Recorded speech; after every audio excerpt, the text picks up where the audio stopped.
Hello student, स्वागत है आप सभी का आपके अपने चैनल गॉड क्लासेस पर। तो आज की जो क्लास है अप्लाइड मैथमेटिक्स क्लास 12th के लिए है, जिसमें आज हम करने वाले हैं डिफरेंशिएशन के केस बेस्ड स्टडी क्वेश्चन, जो कि आपको सीबीएसई हैंडबुक में दिए हुए हैं। दो आपको वहां पर केस स्टडी दी है, दोनों केस स्टडी आज के इस वीडियो में हम करने वाले हैं।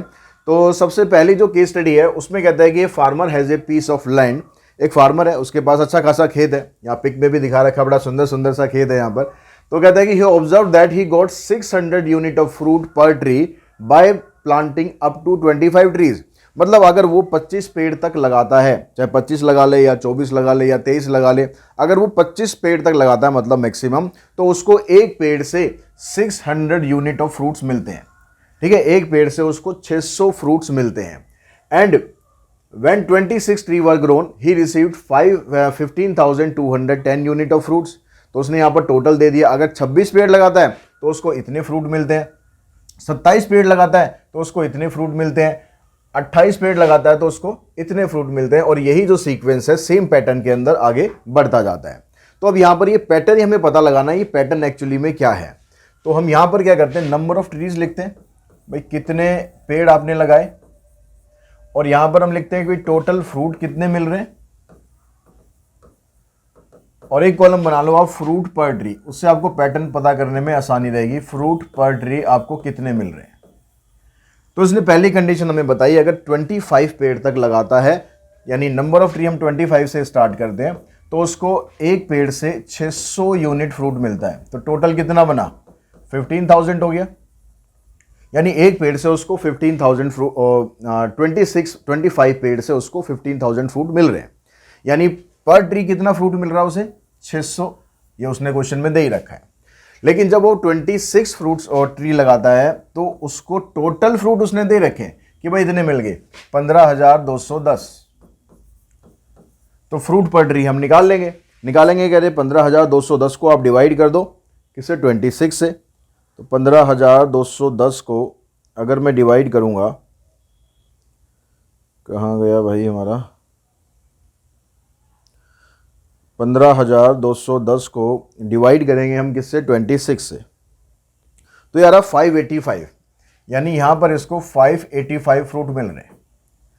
अगर वो 27 ट्री लगाता है तो, अब 27 ट्री लगाता है तो उसको टोटल फ्रूट कितने मिल रहे हैं, 15,390, इतने फ्रूट मिल रहे हैं। तो यहां पर अगर हम डिवाइड करें 15,390 को डिवाइड करते हैं इस बार हम कितने, 27 फ्रूट्स हैं, तो ये बन रहा है हमारे पास 570 फ्रूट्स। तो यहां देख रहे हो पर ट्री जो है ना वो फ्रूट घटते जा रहे हैं। पेड़ अगर ज़्यादा बढ़ा रहे हो तो 25 पेड़ तक लगाओगे तो फायदे में रहोगे, ज़्यादा लगाओगे तो पर ट्री जो है वो घटते जा रहे हैं। और अगर 28 लगाता है तो उसको टोटल फ्रूट्स मिल रहे हैं 15,540। अब 15,540 को देखते हैं, 15,540 को डिवाइड करते हैं 28 से, तो ये आ गया 555।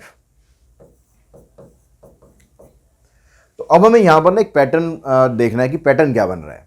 तो अगर यहां पर 25 पेड़ थे तो 600 फ्रूट हो गए, फिर यहां पर 15 कम हो गए, फिर यहां पर 15 कम हो गए, फिर यहां पर 15 कम हो गए। तो हर बार क्या हो रहा है, 15 पेड़ जो है आपके, वो 15 जो फ्रूट्स है ना पर ट्री, वो कम होते जा रहे हैं। तो इसका मतलब क्या पैटर्न बन रहा है। तो हम इसको ऐसे लिख सकते हैं, ये तो 600 हो गया, ठीक है, इसको हम ऐसे लिख सकते हैं भाई 600 माइनस 15 इंटू 1। ठीक है, पैटर्न बनाने के लिए कि भाई 600 में से 15 हम माइनस करेंगे तो आपके पास ये आ रहा है। यहाँ पर 15 और माइनस करेंगे मतलब 15 और हो गया, मतलब 15 15 30 हो गया। तो मैं इसको ऐसे लिख सकता हूँ 600 माइनस 15 इंटू में 2, 15 2 30 होता है। फिर जो लास्ट वाला है उसको कैसे लिख सकते हैं, इसको हम लिख सकते हैं 600 माइनस 15 इंटू 3। तो इस तरीके से आप जो पैटर्न आप देख रहे हो ना, 600 माइनस 15 का जो भी मल्टीपल है वो आपको माइनस करते हुए चलना है। तो ये आपके पास बन गया पैटर्न। अब क्वेश्चन में देखो, कहता है if x more trees in excess of 25 are grown. अगर 25 ट्री से हम ज़्यादा लगाते हैं, कितने ज़्यादा लगा रहे हैं, एक्स ट्री ज़्यादा लगा रहे हैं, then the number of fruit produce per tree. तो एक पेड़ से आपको कितने फ्रूट मिल रहे हैं। अब जो पैटर्न आपके पास बन रहा है उसमें देखो, यहाँ पर 26 है तो ये 25 से कितना ज़्यादा है, 25 प्लस 1 है। 27 है तो ये क्या है, 25 प्लस 2 है। यहाँ पर क्या है, 25 प्लस में 3 है। जितना आप पेड़ फालतू लगा रहे हो उतना ही 15 का मल्टीपल कम हो रहा है। देखो यहाँ पर 1 है तो यहाँ 15 इंटू 1 हो रहा है, यहाँ 2 है तो यहाँ 15 इंटू 2 हो रहा है, यहाँ 3 है तो यहाँ 15 इंटू 3 है। तो अब ये कह रहा है कि अगर आप x पेड़ ज़्यादा लगाते हो, ठीक है, अगर आप 25 से x पेड़ ज़्यादा लगाते हो तो पर ट्री कितना फ्रूट मिलेगा आपको? तो पर ट्री मिलेगा 600 माइनस 15x, ये आपको पर ट्री मिलने वाला है। अब यहाँ पर क्वेश्चन में क्या पूछ रहा है आपसे? If x more trees in excess of 25 are grown, यानी 25 से अगर ज़्यादा आप ट्री लगाते हो, then the number of fruit produce per tree, तो एक ट्री से आपको कितने फ्रूट मिल रहे हैं? तो एक ट्री से हमें मिलेंगे 600 माइनस 15x। ऑप्शन बनेगा आपका इसमें फर्स्ट, ठीक है। उसके बाद सेकंड क्वेश्चन में कहता है कि the production of entire garden, पूरे गार्डन का कितना प्रोडक्शन होगा if x more trees in excess of 25 are planted.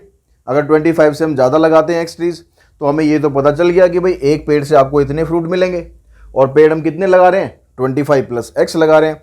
तो देखो यहाँ पर कहाँ है 25 प्लस x, 1600 माइनस 15x, इसमें ऑप्शन बनेगा आपका थर्ड, ठीक है। उसके बाद आगे क्वेश्चन और हैं, आगे चलते हैं हम। आगे क्वेश्चन नंबर थर्ड देखो, थर्ड में अब क्या कहता है? थर्ड में कहता है the marginal production of the garden when x more trees in excess of 25 are planted. अगर आप 25 से ज़्यादा लगाते हो तो उसका जो मार्जिनल प्रोडक्शन है वो कितना होगा? अब मार्जिनल प्रोडक्शन निकालने के लिए आपको करना क्या होता है? जब भी मार्जिनल वैल्यू निकालनी होती है तो जो भी फंक्शन होगा उसका डेरिवेटिव करो। अब तो प्रोडक्शन हमारे पास कितनी आई थी? प्रोडक्शन हमारे पास आई थी ये 25 प्लस एक्स 600 माइनस 15x, ये टोटल प्रोडक्शन थी। तो इसको लिख लेते हैं वहाँ पर 25 प्लस एक्स 600 माइनस 15x, ये आपके पास टोटल प्रोडक्शन है। अब आपको निकालनी है मार्जिनल प्रोडक्शन, तो मार्जिनल प्रोडक्शन के लिए सीधा इसका आप डेरिवेटिव करो dp बाई dx। अब यहाँ पर क्वेश्चन टूल लगा के डेरिवेटिव कर दो, 25 प्लस एक्स का डेरिवेटिव करेंगे 1 आएगा, इंटू में 600 minus 15x plus 25 plus x as it is, और इसका डेरिवेटिव करेंगे तो आ जाएगा माइनस 15।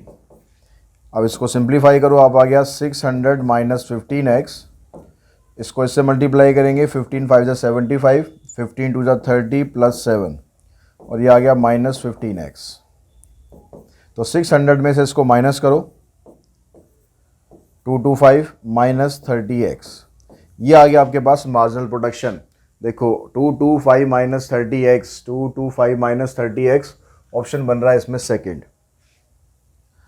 उसके बाद फिर आगे कहता है the critical point of producing x more tree of x unit of more unit of tree. ये कह रहा है क्रिटिकल पॉइंट क्या है, अगर आप x से ज़्यादा ट्री लगाते हो तो उसका क्रिटिकल पॉइंट क्या है। तो जो आपके पास प्रोडक्शन फंक्शन आया है उसका हम डेरिवेटिव करते हैं। डेरिवेटिव हमने ऑलरेडी मार्जिनल फंक्शन की फॉर्म में कर ही रखा है, तो इसको आप सीधा t पुट कर दो, और सॉरी t कह रहा हूँ 0 पुट कर दो, put 225 minus 30x equals to 0। Critical point निकालने के लिए जो डेरिवेटिव होता है उसको 0 पुट कर देते हैं। डेरिवेटिव किसका? प्रोडक्शन का। प्रोडक्शन का डेरिवेटिव आपने ऑलरेडी निकाल ही रखा है, दोबारा निकालने की ज़रूरत है नहीं। तो 225 इक्वल्स टू 30x, तो x की वैल्यू आ जाएगी 225 अपॉन 30, 5 से इसे काटते हैं,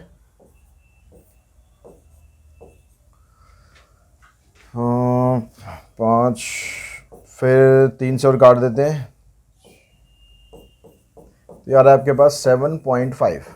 ऑप्शन में देखो 7.5 है तो ठीक है, अदरवाइज इसको हम राउंड ऑफ करेंगे, 7.5 ऑप्शन में है, तो क्रिटिकल पॉइंट आ गया आपके पास 7.5।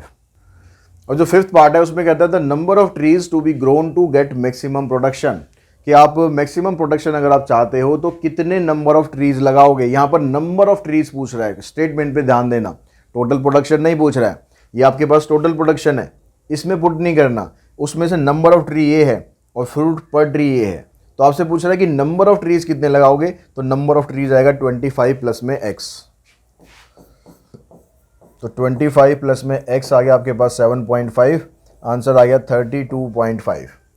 तो 32.5 तो ऑप्शन में नहीं है, तो हम इसको राउंड ऑफ करेंगे। अब 0.5 आ गया, 0.5 आ गया तो राउंड ऑफ करके 32 भी हो सकता है, 33 भी हो सकता है। तो ऑप्शन में 32 और 33, यानी फिफ्थ का जो सेकंड ऑप्शन है ये आपका आंसर बनेगा। उसके बाद हम स्टार्ट करते हैं केस स्टडी 2। अब इस केस स्टडी 2 के अंदर आपको ये टेबल दे रखी है। टेबल अगर प्रॉपरली विजिबल नहीं है तो आप सीबीएसई हैंडबुक देख सकते हैं, उसके अंदर ये टेबल आपको दे रखी है। फिर भी मैंने कोशिश करी है कि हाँ आप लोगों के लिए प्रॉपर विजिबल रहे। तो यहाँ पर आपके पास जो कॉलम्स है, पहले कॉलम में कहता है कि नंबर ऑफ टॉयज मैन्युफैक्चर्ड कितने, पहले 100, 150, 200, 250, 300, इस तरह से नंबर ऑफ टॉयज बढ़ते जा रहे हैं। Cost of raw material, number of toys बढ़ रहे हैं तो कॉस्ट ऑफ रॉ मटेरियल वो भी बढ़ रही है। पहले 800 है, फिर 1200 है, फिर 1600, इस तरह से। फिर कॉस्ट ऑफ प्रोडक्शन सप्लाई 2000, 3000, 4000 ये भी बढ़ रही है। कॉस्ट ऑफ राइट 1000 है, फिर 1500 है, फिर 2000 है, ये भी बढ़ती जा रही है। प्रॉपर्टी टैक्स 5000, 5000, 5000, मतलब ये तो सेम है, टैक्स तो सेम है, टैक्स नहीं बढ़ रहा। प्रोडक्शन आप बढ़ा रहे हो, टैक्स नहीं बढ़ रहा। सैलरीज दे रहे हो आप 20,000, 20,000, 20,000, 20,000, सैलरी भी आप फालतू नहीं दे रहे, काम ज़्यादा करा रहे हो लेकिन सैलरी उतनी दे रहे हो, तो सैलरी भी फिक्स है। तो अब यहाँ पर पहले क्वेश्चन में कहता है कि based on the above information answer the following, which of the following is the fix cost. इनमें से कौन सी कॉस्ट जो है वो फिक्स्ड है। तो देखते हैं यहाँ पर नंबर ऑफ टॉयज मैन्युफैक्चर, तो नंबर ऑफ टॉय मैन्युफैक्चर तो बढ़ ही रहे, तो ये तो है नहीं। Cost of raw material, raw material भी पहले 800 है, फिर 1200 है, तो ये भी बढ़ रहा है। कॉस्ट ऑफ प्रोडक्शन सप्लाई ये भी बढ़ रहा है। सैलरीज, जी हाँ सैलरी फिक्स है, 20,000 सैलरी फिक्स है, वो फिक्स ही है, तो इसका ऑप्शन तो बन गया आपके पास फोर्थ। फिर कहता है कि total cost CX of the toys for X unit of production. अगर आप X यूनिट का प्रोडक्शन करते हो तो टोटल कॉस्ट आपको कितनी पड़ती है। अब यहाँ पर इन टर्म ऑफ X आपको आंसर देना है, तो यहाँ पर हमें एक पैटर्न ढूंढना पड़ेगा। जो डाटा आपको दे रखा है इसको ऑब्जर्व करके एक पैटर्न यहाँ पर फाइंड करते हैं। तो अब यहाँ पर आप कॉलम बना लो, एक तो नंबर ऑफ टॉयज़ का कि कितने टॉयज़ आप बना रहे हो। नंबर ऑफ टॉयज़ हो गया आपके पास 100, ठीक है, पहले वाले सीन में। उसके बाद फिर आपको एक कॉलम बनाना है टोटल कॉस्ट का। अब इस टोटल कॉस्ट के अंदर दो तरह की कॉस्ट आती है, एक होती है वेरिएबल कॉस्ट और एक होती है फिक्स्ड कॉस्ट, ठीक है। इससे हम इसको अलग कर देते हैं, थोड़ा इधर ले लेते हैं। तो अब यहाँ पर देखो वेरिएबल कॉस्ट आपकी क्या आ रही है, फिक्स्ड कॉस्ट क्या आ रही है। अगर आप यूनिट करते हो यहाँ पर 100 की, तो कॉस्ट ऑफ रॉ मटेरियल 800, ये वेरिएबल कॉस्ट है, चेंज हो रही है। कॉस्ट ऑफ प्रोडक्शन सप्लाई 2000 है, ये भी वेरिएबल कॉस्ट है। कॉस्ट ऑफ राइट 1000, ये भी वेरिएबल कॉस्ट है। इन सबको हमने ऐड किया तो 2 और 1 3, यानी आ गया 3800, ठीक है। फिक्स कॉस्ट में क्या आ रहा है, फिक्स कॉस्ट में 5000 तो प्रॉपर्टी टैक्स लग रहा है, 20,000 सैलरी के हैं, तो टोटल मिलाकर 25,000 आपको फिक्स कॉस्ट देनी है। अगर प्रोडक्शन 150 यूनिट की होती है तो उस केस में क्या हो रहा है, जो वेरिएबल कॉस्ट है वो चेंज हो रही है 1200, 3000, फिर 1500, 1200, 3000 और 1500। इनको ऐड करेंगे तो आ जाएगा 5 और 2 7, 3 और 2 5, यानी 5700। और फिक्स कॉस्ट तो इसकी सेम ही रहेगी, तो बार बार कैलकुलेट करने की ज़रूरत नहीं। एक और ले लेते हैं ताकि पैटर्न समझने में आसानी रहे। अगर प्रोडक्शन आपकी होती है 200 की, तो उसमें जो वेरिएबल कॉस्ट है पहले 1600 है, फिर 4000, उसके बाद फिर 2000, तो 4 और 2 6000, 6000 और 1 7, 7600। फिक्स कॉस्ट इसकी भी यही है। तो अब जब हम यहाँ पर जो टोटल कॉस्ट फंक्शन है जब वो बनाएंगे तो फिक्स कॉस्ट 25,000 है, तो इसका मतलब फिक्स कॉस्ट 25,000 यहाँ भी है, यहाँ भी है, यहाँ भी है, केवल इसमें नहीं है, तो ये तो ऑप्शन हमारा होगा ही नहीं, इसको तो छोड़ ही दो। अब लेकिन ऑप्शन हमारा इन बाकी 3 में से क्या होगा, उसके लिए मेन है वेरिएबल कॉस्ट, उसको हम यहाँ पर बनाएं क्योंकि फिक्स कॉस्ट तो 25,000 ही है। अब जो वेरिएबल कॉस्ट है उसमें देखो, अगर हम पैटर्न को फॉलो करने की कोशिश करें, जैसे ये 3800 है, तो इसको मैं ऐसे लिख सकता हूँ 38 इंटू में 100। अब क्या यही पैटर्न यहाँ भी फॉलो होता है? अगर मैं 38 इंटू में 150 करूँ, क्या उससे 5700 आएगा? चेक कर लेते हैं। ये 0 आ गई, 15 8 जा 120, 120 का 0 आ गया, 12 कैरी करेंगे, 15 3 जा 45 और 12 हो गया 57, बन रहा है, ठीक बन रहा है। क्या यहाँ भी बनेगा? क्या इसको हम लिखें 38 इंटू में 200 हो जाएगा? 38 2 जा 76 होता है, हो जाएगा। तो मतलब पैटर्न हमें पकड़ में आ गया कि क्या बन रहा है। तो अगर अब ये कहता है कि यहाँ पर x यूनिट का प्रोडक्शन है, तो वेरिएबल कॉस्ट कितनी बनेगी? 38 इंटू में x, और फिक्स कॉस्ट कितनी होगी 25,000। तो जो टोटल कॉस्ट है वो क्या आ गई आपके पास 38x प्लस 25,000, 38x प्लस 25,000, यानी ऑप्शन बन गया इसमें आपका थर्ड। उसके बाद फिर नेक्स्ट जो क्वेश्चन है, थर्ड क्वेश्चन में आपको बोलता है कि if the company observe the price P per unit of them sold this where the X is the number of unit sold then the revenue function. जो प्राइस फंक्शन है ना वो आपको ये दे रखा है, आपको रेवेन्यू फंक्शन बताना है। रेवेन्यू फंक्शन का फार्मूला क्या होता है, रेवेन्यू होता है P इंटू में X। तो P आपको ये दे रखा है, इसको X से मल्टीप्लाई करोगे तो क्या बनेगा 5,000x माइनस 10x स्क्वायर। तो इसमें से ऑप्शन देखो 5,000 माइनस 10x स्क्वायर, ये आ गया आपके पास थर्ड ऑप्शन। नहीं ये नहीं आएगा, यहाँ तो खाली 5,000 है, ये नहीं आएगा। 5,000x minus 10x square first option आएगा। फिर कहता था मार्जिनल रेवेन्यू फंक्शन। अब मार्जिनल रेवेन्यू, तो रेवेन्यू तो आपके पास आ चुका है, मार्जिनल फंक्शन मतलब डेरिवेटिव कर देना है, तो उसका डेरिवेटिव करो आप। तो 5,000x का डेरिवेटिव करेंगे 5,000 माइनस 20x। तो देखो 5,000 माइनस 20x, इसका ऑप्शन आ गया आपके पास फर्स्ट, ठीक है। उसके बाद नेक्स्ट में कहता है if the profit function this is given by, profit function ये होता है, प्रॉफिट फंक्शन में आता है रेवेन्यू माइनस कॉस्ट। तो रेवेन्यू आपने ये निकाला हुआ है 5,000x माइनस 10x स्क्वायर, इसमें से आपको माइनस करना है कॉस्ट फंक्शन। कॉस्ट फंक्शन अभी हमने क्या बनाया था पीछे, कॉस्ट फंक्शन हमने बनाया था, क्या बनाया था ये 38x प्लस में 25,000, 38x प्लस 25,000।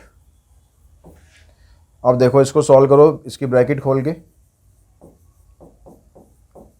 ब्रैकेट खोलेंगे आएगा माइनस 38x और माइनस ही आएगा ये 25,000।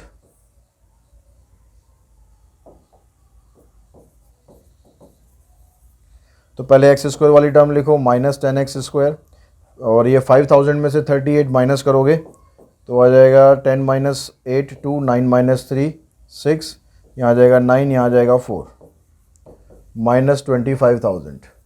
देखो अब इसमें option minus 10x square 4962x 4962x minus 25,000 वो इसमें आ रहा है, तो ऑप्शन बनेगा इसका फोर्थ।